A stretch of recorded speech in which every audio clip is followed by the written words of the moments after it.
back, bicep, and maybe forearm day. Well, definitely forearm. Dude, we're gonna start with T-bar rows, go stupid heavy. We're gonna go for maybe like 5 plates and like 25 or something, I don't know. We're gonna go heavy. But, you know, I've just been focusing on just maintaining so far on the cut.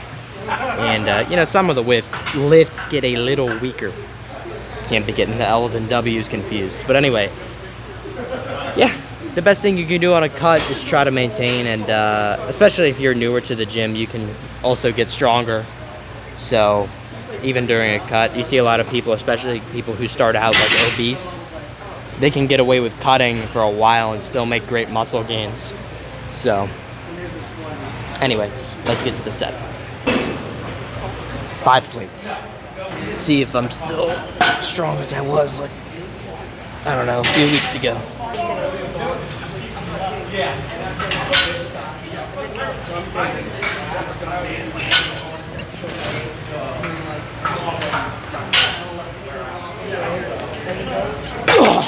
That moved decent. Didn't feel too bad. Shoulder feels really good compared to before, because even like a couple days ago, man, the shoulder was still really bothering me, but I think I'm finally getting to the point where it feels fully recovered, like 95%.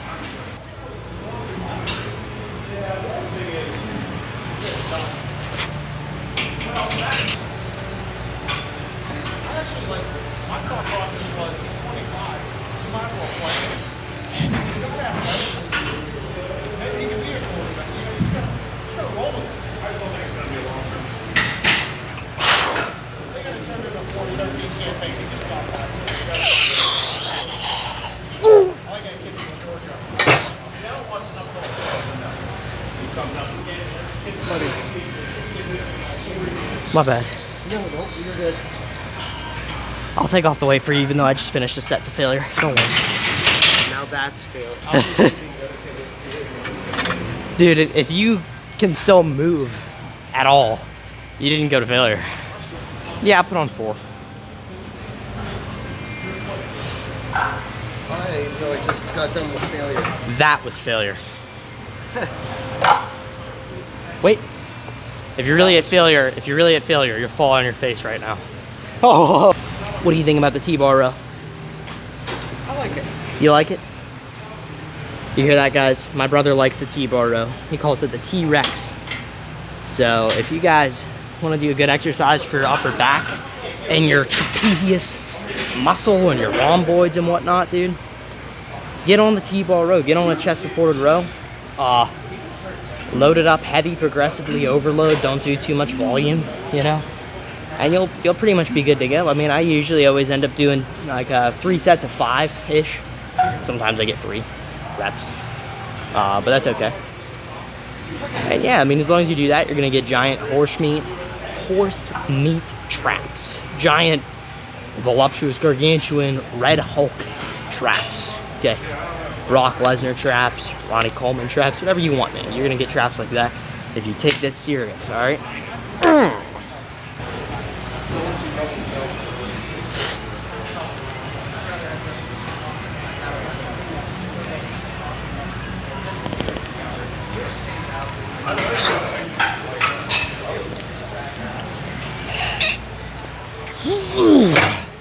Boys, we're moving on to the lat pull down. And we're gonna go pretty heavy. Nothing insane though. I think I'm just gonna try to control it better today, because usually, you know, if I do T-bar rows first, lat pull downs suffer, and vice versa. So I'm probably not gonna be going heavier than like 225 today. So who knows? Maybe that's like baby talk. Maybe I need to up my game here, go for the full stack anyway, and just have awful trash form for the sake of saying I did the full stack.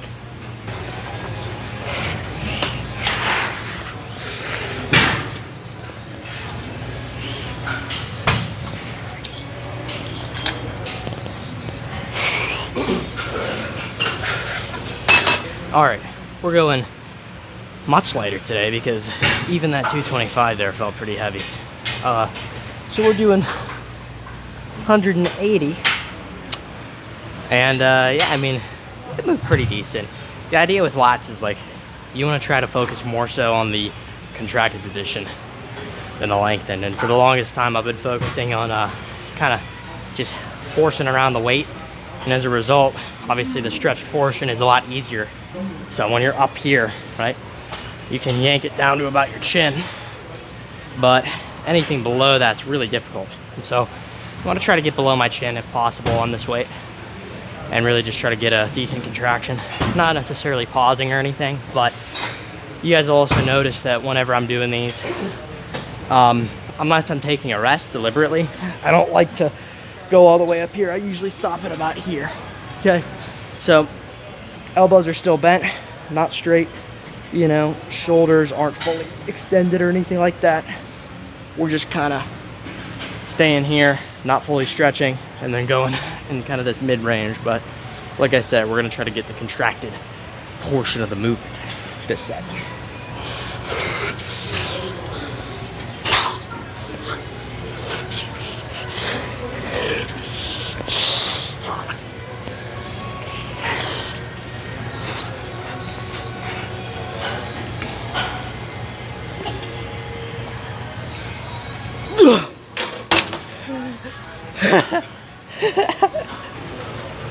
So,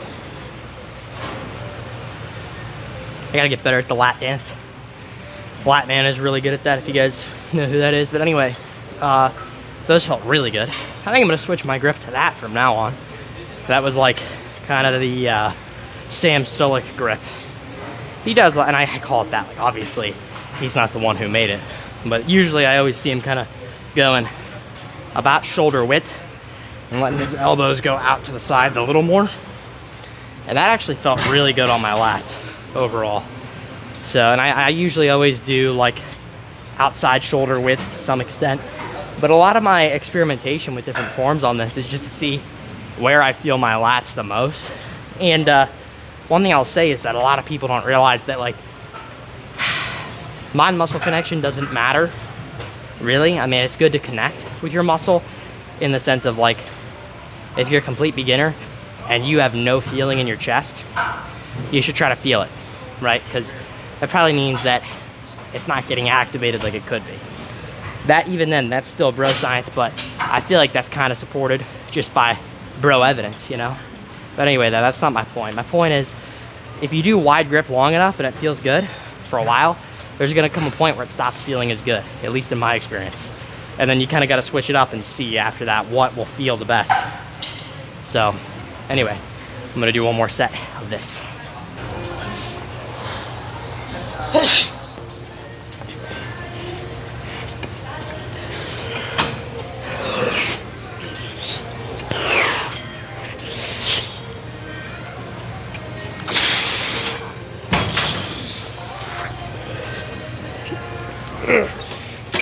All right, so lat pull downs complete. We're gonna go for preacher curls now. And single arm dumbbell usually feels good. And honestly, yeah, we'll keep doing single arm dumbbell preacher curls. I don't really see the point in switching it up. A lot of people suggest that you switch up exercises like once every few months, but I think what's more important, yeah, it's fine. What's more important than switching the exercise itself is probably switching the order. At least for me, I've found that switching the order of, you know, what gets prioritized in your workout, it has more of a bearing and more of an effect on your progress in a positive way than just switching the exercise entirely. Because then you have a whole new learning curve. The adaptations you're seeing are going to be mostly you know, neural adaptations, trying to get, you know, motor patterns down, learning the movement, and just getting stronger from, you know, like noob gains of an exercise. Whereas if you're familiar with an exercise already, all the improvement that you're seeing is going to be from muscle gain, pretty much. Or, you know, if you're in a powerlifting context, some of that also can be just pure strength gain, which isn't necessarily ideal at all for hypertrophy. But for hypertrophy, you need to have some strength gain every session, that's for certain. A lot of people say, well, I'm a bodybuilder, bro. I don't need to get stronger. And I'm like, yes, you do. If you want to make any gains, you do have to get stronger. That just shouldn't be your absolute #1 priority. Like increasing your 1 rep max. Just increase your 5 rep max, I'd say. And that's gonna yield you pretty good gains long term. Anyway, I'm yapping. Let's do some preacher curls.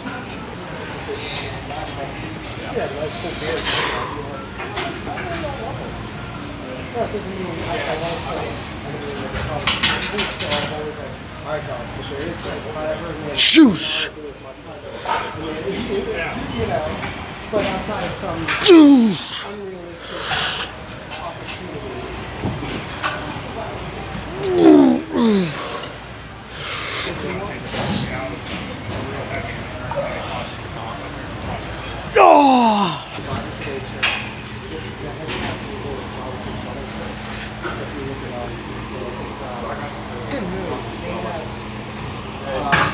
this Friday, tomorrow, and Saturday. Douche! Spiritual emphasis. Douche! There's that building right behind it next to the Clearview building. Alright, boys. Preacher curls are going insanely well. I actually love the way these feel. I took a little break from them. And what I mean when I say a little is literally, like, I think I just missed like 1 week of preacher curls. But yeah. Even then, I don't even remember. Maybe I didn't miss a week. Who knows? It felt like I just haven't done these in a while, though. And I do love these, so I miss them frequently. But, yeah. Let's get to our set.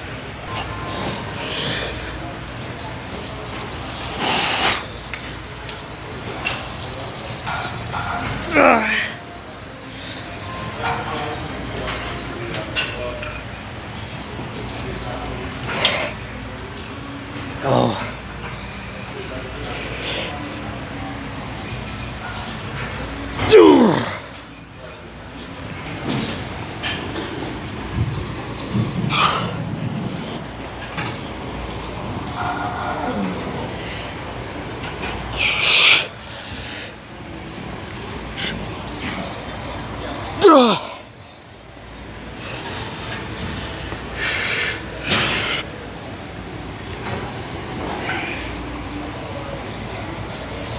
Douche. Hammer curls. I love these, and I'll say this, they aren't technically the most optimal for forearms. The most optimal thing you could do for your brachioradialis is a standing or maybe even like spider reverse curl, because the brachioradialis has the best leverage in the contracted position. So from about the mid-range to the contracted position here, your brachioradialis is going to have super high levels of motor unit recruitment, which is going to allow you to actually grow it much more efficiently long term and just waste less energy, less fatigue, especially since it's a contracted position. It's less fatiguing by its nature. And you know, with that said, despite all that, my forearms have pretty good genetics and they still grow even whenever I'm biasing the stretched portion of elbow flexion. So I've been told that sometimes I use too much scientific lingo in my videos, but I don't care. It's just the way I like to talk, and you know, hopefully it benefits you guys. But yeah, I mean, if you want to really grow your brachialis, not your brachioradialis, but your brachialis under your bicep, biasing the stretched position and, you know, something like a preacher curl and putting your wrist neutral, not necessarily pronated, but just neutral, that's really going to bias that brachialis and give you some nice growth.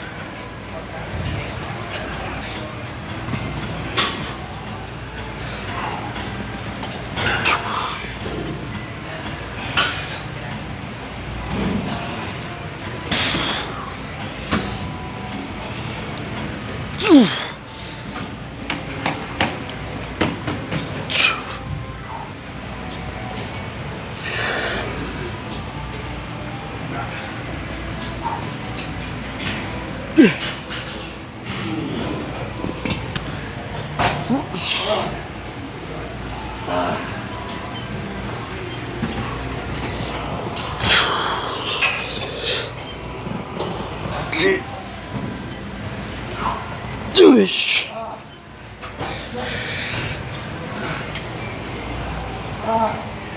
Gosh.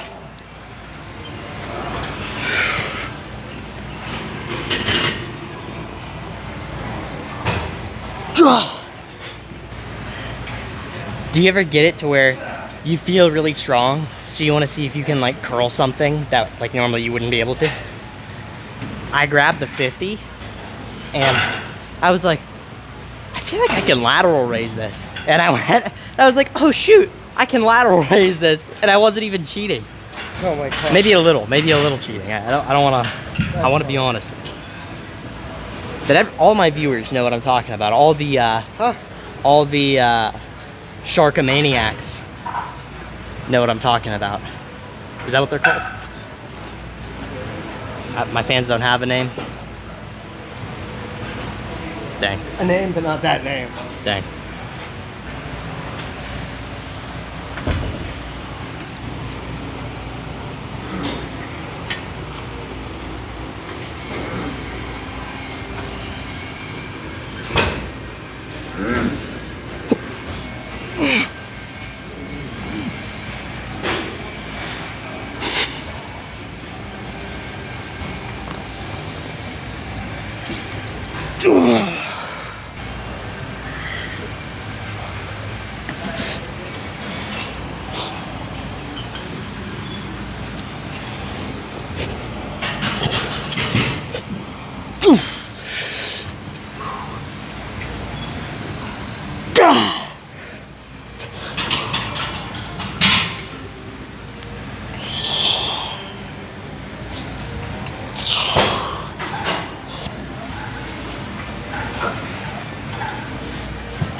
Whatever you want to grow the most, put first. Always remember that. When I was putting these first on every back day, I built up to like 105 for like 3. Okay? I'm back down to 100.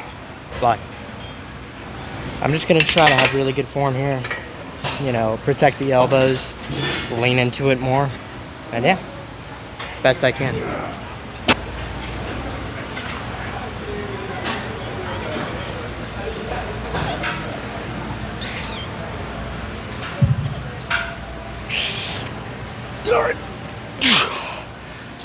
I got a little weaker.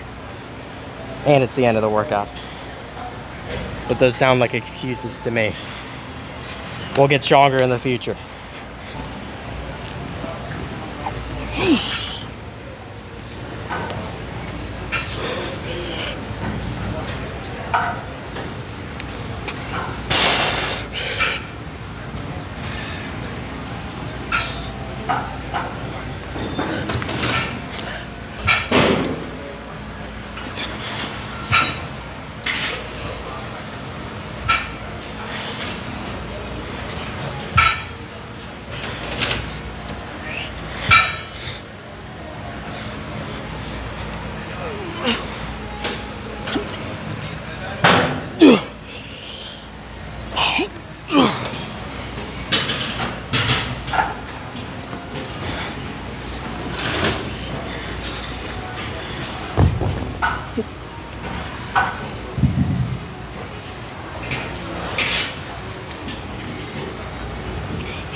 All right, that felt a lot better. The thing we gotta make sure to do though is, even though the weight's reduced, we still have to progressively overload, right? So even if I could do 100 for 5 before, you know, now I gotta build back up to it. And I'm gonna do that probably in a lighter manner, because I don't really care about, you know, increasing my wrist curl 1 rep max, as I briefly mentioned earlier. But I care about more so just increasing my 5 rep max and doing that within a 5 to 8 rep range. So that's the plan. 70 feels really nice though.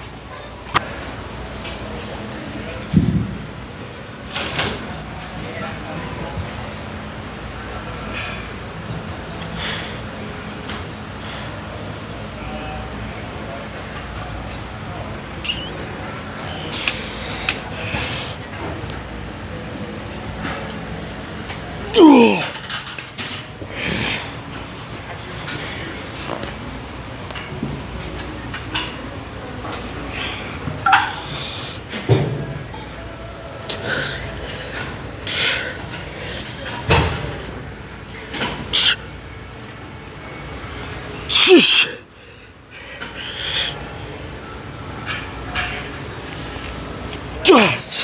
right, boys. I have a full forearm pump for the first time in a while. I usually always just do hammer curls to get that, but I did wrist and hammer, so we're gonna get out the measuring tape in short order, okay? I'm telling you guys, if I just had a gigantic chest, that would pretty much make my physique look awesome overall. But right now, I'd say I just have a good physique, not an insanely awesome physique. So I bet you guys can see some of that. Yep.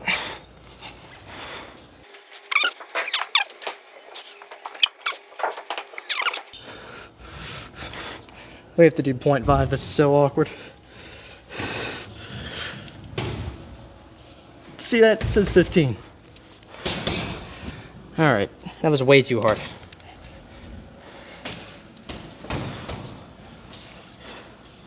Let's see what we're working with here.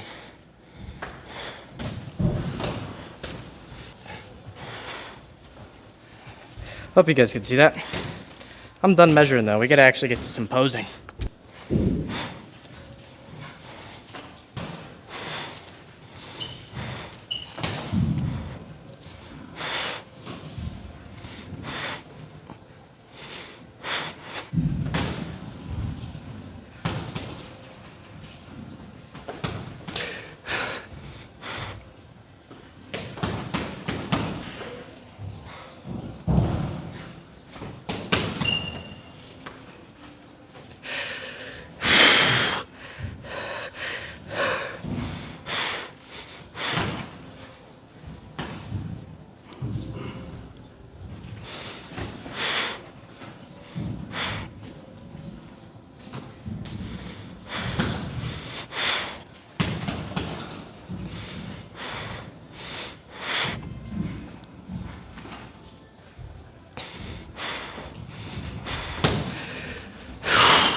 All right.